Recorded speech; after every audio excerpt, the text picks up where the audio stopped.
create new spiritual things? If the Vedas are eternal, what kind of new spiritual system or practices might an Acharya make? Mm-hmm. Well, the Acharya has to adapt the Vedic system for the time and the conditions. Okay? For example, Śrīla Prabhupada, when he came to America, he started giving initiation to women, even Brahminical initiation. This had never been done before. You see? But due to the political and social climate in the West, if he had not made this adjustment, then he would not have been successful.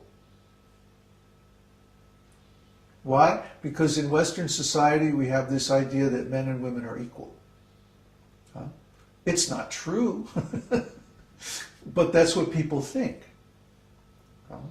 So in order to adjust the presentation, not the teaching itself, but the presentation of the teaching in the West, Śrīla Prabhupada accepted initiating women.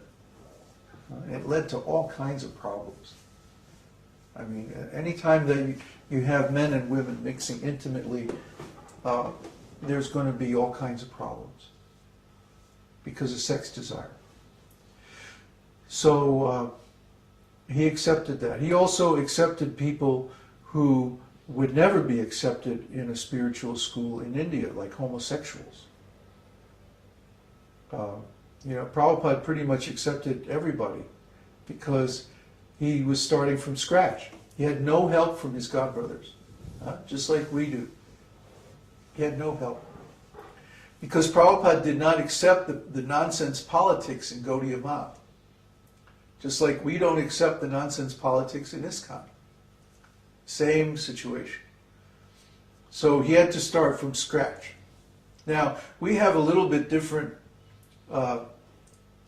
situation because we don't claim to be Nitya Siddha, eternally liberated soul like Śrīla Prabhupada.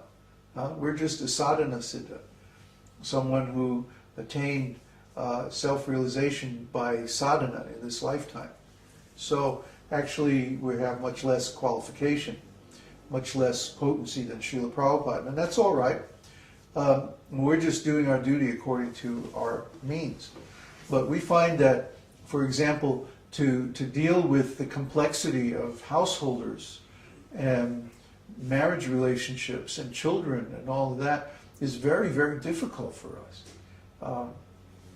We're used to this simple life of celibacy and the association of just brahmacharis. And for us to deal with householders and all of this is very complicated, you know? All of a sudden everything is so much more difficult and everything takes so much more time and it's just very hard for us. So we have reverted back to pretty much the original style of Gaudiya Vaishnava society, which before the time of Bhakti Vinod, or up to the time of Bhakti Vinod, was propagated mostly by Babajis. They didn't have sannyasis. Sannyasis were the exception, because sannyasi, the tradition of sannyas actually comes from the Mayavadi Sampradāya. See? So we're renunciants, which is also Vedic, but we didn't take the formality of sannyas.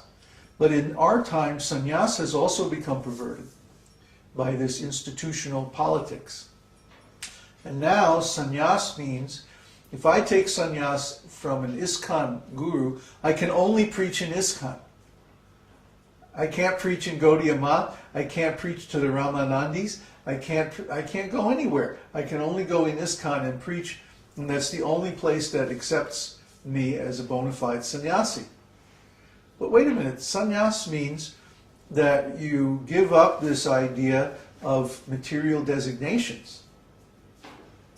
That I come from this family, I come from this country, I come from this religion, I come from this organization.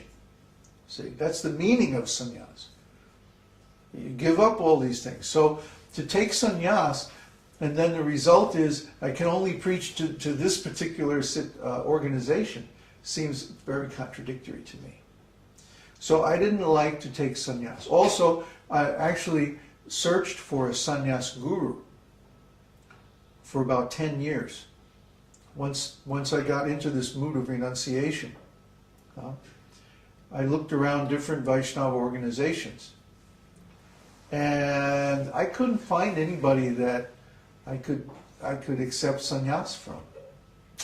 Because this politics, you see, if they're giving a kind of sannyas that's only limited to their organization, that's not the real sannyas. Like one Gaudiya Math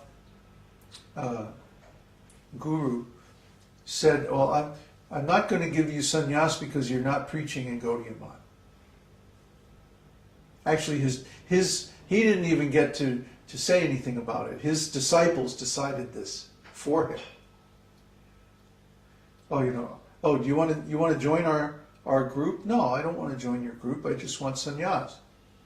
Oh, no, we can't. We don't do that. But then what's the meaning of sannyas? They've changed the meaning of sannyas, you see. So I decided to just take Babaji. This is another adjustment. But we haven't had any Babaji in our movement for 2-3 generations now. You see? So I'm basically the first disciple in our lineage for 3 generations to take Babaji. Babaji is just an informal thing. You just, you're not bound to any particular organization, any group. You just have your disciples around you, and you basically withdraw from the world and you practice spiritual life pretty much independently. And that's what was going on before the time of Bhaktivinoda Thakur. And we think that's a good system. So the Acharyas have made different adaptations, not in the teaching, but in the presentation of the teaching, according to the time, the circumstances, the conditions, the needs of the time. It has to be that way because the material world is always changing. That's the nature of this material world. Everything is constantly in flux. And especially now, we're at a time when things are changing very rapidly. So we have to be flexible, we have to be adaptable. Otherwise we'll be left behind, we'll become dinosaurs, we'll become obsolete. Before I started preaching, I did some marketing research. I literally put on a tie, and nice clothes, and I went down to Waikiki where there's thousands of tourists. And I had a clipboard, and a pen, and I went around doing a survey. And basically my survey is, what do you think of the Hare Krishnas? Of course I had a few preliminary questions just to warm people up, and then a few other questions just for analytical purposes, demographics and so on. But the core of my survey was really, what is your opinion of the Hare Krishnas?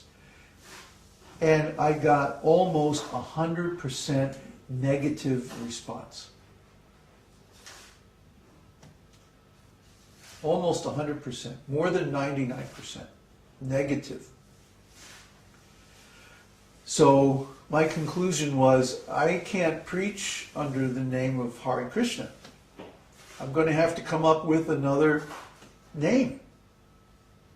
It's the same teaching, but we call it the Esoteric Teaching. Esoteric Teaching of the Vedas, or whatever. And often, I get a lot of static, I get a lot of criticism from different devotees. But why aren't you teaching the Hare Krishna mantra? Why aren't you saying that you're a Hare Krishna devotee and like that? Well, because if I did, nobody would listen. I mean, it's hard enough getting people to listen as it is. But if I did that, I wouldn't get anybody to listen. You see? That's just the time that we're living in. I'm not responsible for that. My godbrothers did that. They burned out the preaching field. They ruined the reputation of the Hare Krishna movement. And I don't think this was an accident. I know the behind-the-scenes story. So I had to change the name. You see? And this is true of every acharya, every guru, every teacher in our line. That there's some unique circumstance, some unique situation that they have to meet. They have to adapt. And if they don't adapt, they can't be successful. So it's not that we change the teaching. It's not that we change the core philosophy or the practices. But we simply adapt the presentation and we build a bridge. That's why we call our community the bridge community. Because it builds a bridge between the standard, eternal Vaishnava philosophy and the present condition of human society, whatever